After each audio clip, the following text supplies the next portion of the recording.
Hey guys, MMA Savant here, and I'm going to do a prediction video for UFC Fight Night, Jack Hermansson versus Cannonier. I got my picks right here, but first let's talk about last week's card. That was Cannonier taking on Justin Gaethje, and let's start from the bottom up.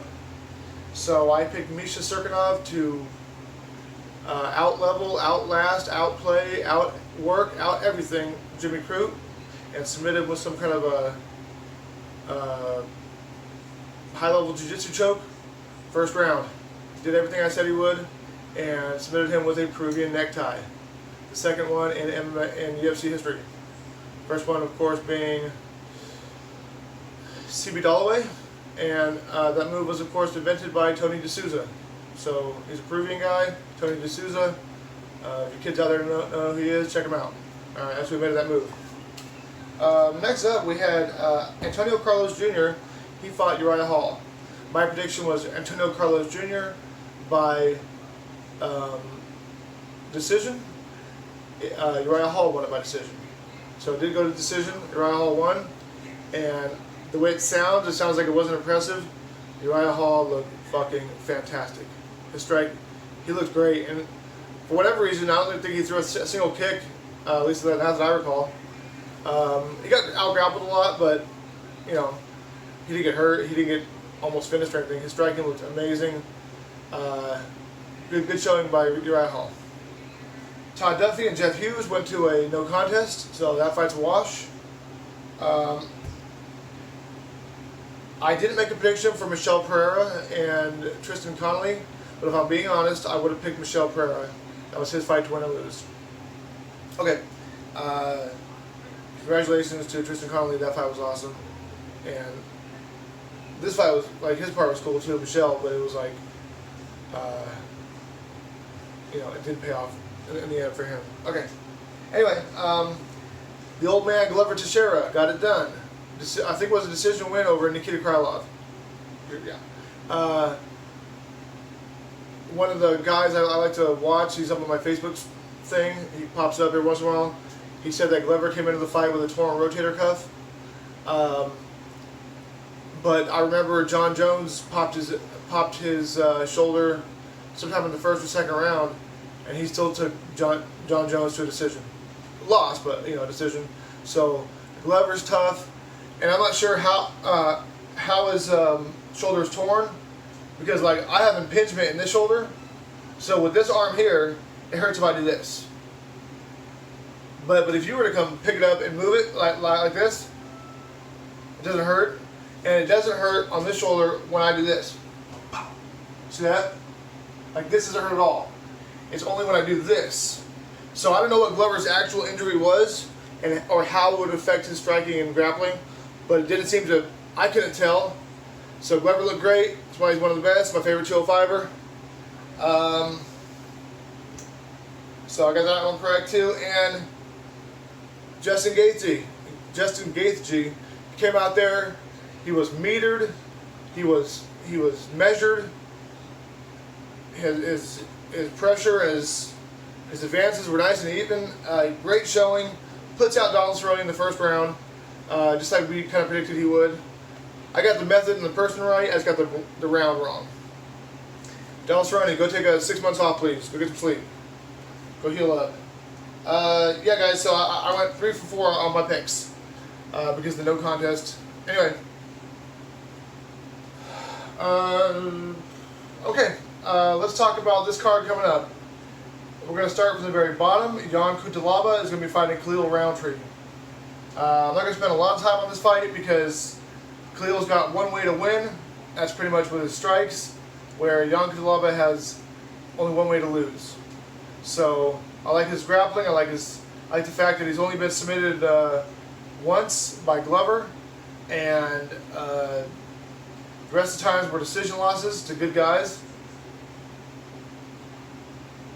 I think Jan Cutelaba beats the Khalil Roundtree by decision. I know Khalil Roundtree is a protege of Anderson Silva, or contemporary. They've been together for a long time, working in and out with each other's gyms. but he's got less ways to win. So I'm going to go with Jan Cutelaba by decision. So next fight we have is the Polish gentleman, Michel O. I'm not going to try. He's fighting OSP. I watched Michel's fight with Khalil Roundtree. I do not like how often he put his neck out there, and Khalil was able to snatch up a guillotine attempt. If Khalil was a better ground game, that guy would probably be submitted. A better ground fighter, he would be submitted. With OSP's proclivity and propensity to snatch up chokes and his long, skinny arms with a 6'3" frame, I gotta give this one to OSP. I don't know what the odds are on this fight, but it just looks like it's OSP's fight to control, be more athletic than, and just get the choke whenever he reaches his head in there. Okay, next we have Nicholas Dalby and Alex Oliveira. Nicholas Dalby is returning to the UFC. He's lost to guys that Cowboy Oliveira has beat. Not that MMA math works like that. Doesn't really. The fight's in Brazil. It's Alex Oliveira's home country.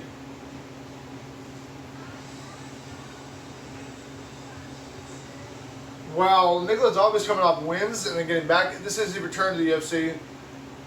He's getting back in the UFC. Alex Oliveira's coming off losses, but they're to Gunnar Nelson and they're to Mike Perry. I'm going to go Alex Oliveira with this one, stoppage late in the first round. Yeah, I just see more potential out of Cowboy Oliveira. Okay, now for the real star of the show, as far as I'm concerned.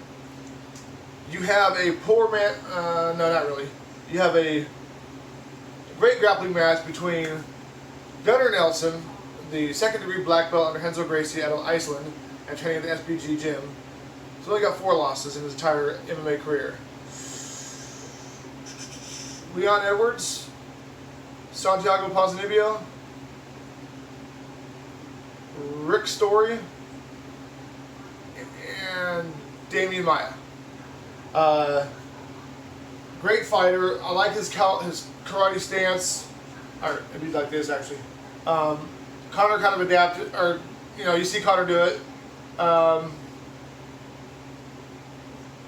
He's got a very fast blitz. It was very impressive. I watched one of his fights last night on Fight Pass there. His blitz is faster than I remember. He's a good karate guy. That's not what he's known for, of course, but he is a good karate guy. He's a good karate striker. But the problem with that karate stance against a guy like Dorino is once Gilbert Burns changes, he gets up there. If you're in your karate stance and you got your power leg out or whatever, or your leg facing your opponent, once Gilbert can get the hands up, right, and get you the shield, that leg, that lead leg in your karate stance is out there. He can snatch it up around the pipe and get the takedown. Now, he might not need to. He probably get the trip. I like this fight at 170 for Gilbert Burns because this is pretty much the fight that he does his submission grappling and his tournaments at. He stays really busy if you don't follow him, or if you do follow his career. Is that right? Yeah, whatever.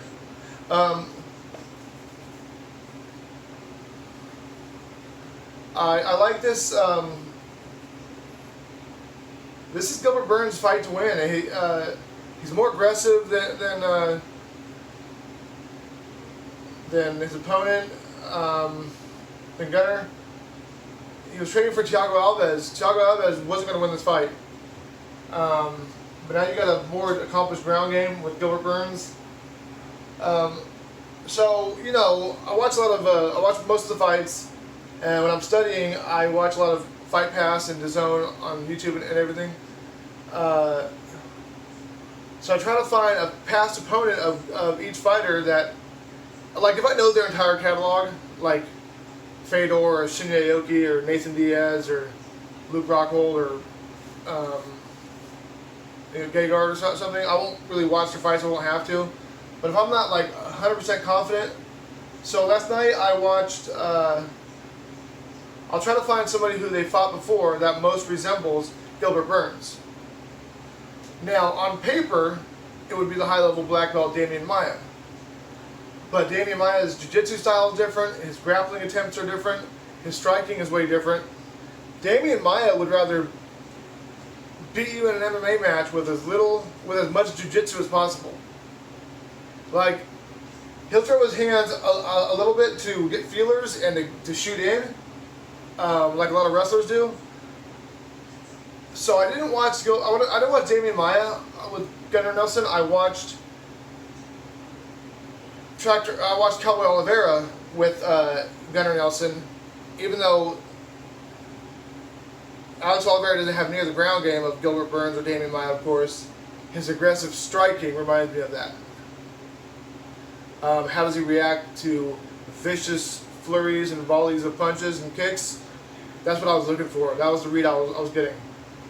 So, because Alex Oliveira strikes more like Gilbert Burns, I chose him to watch. I like Gilbert Burns in this fight. I like it actually by TKO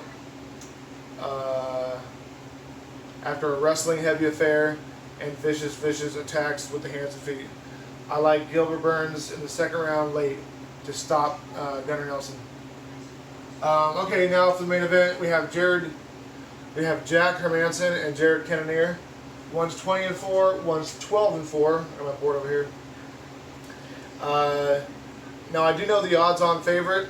Well, I know who the favorite is. I don't do betting, but this is Jack Hermansson is the favorite. He's coming off a win over Jacare. Before that, it would have been a submission over David Branch. Before that, a submission over Gerald Mearshart. Check him out. Very underrated ground game, so that makes that more impressive. And a submission over, TKO win over Chalice Leches. So big names, big wins. All finishes except for Jacare. And Jared Cannonier is coming off a TKO leg injury win over Anderson Silva and a KO win over David Branch on short notice. Frankly, guys, and this is weird saying this right now because of how much respect and admiration I have for Anderson Silva, but I just hold a win over Jacare with more value and more weight than a win over Anderson Silva right now in 2019. It's just more impressive to me, even though one was a leg injury TKO, so it was technically a finish, and one was just a decision.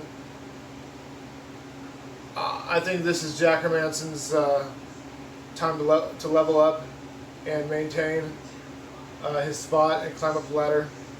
I like Jack Hermansson to beat Jared Cannonier by submission. Yeah, so those are my picks, guys. So from the bottom up, we have Jan Cutelaba to beat Khalil Roundtree. We have OSP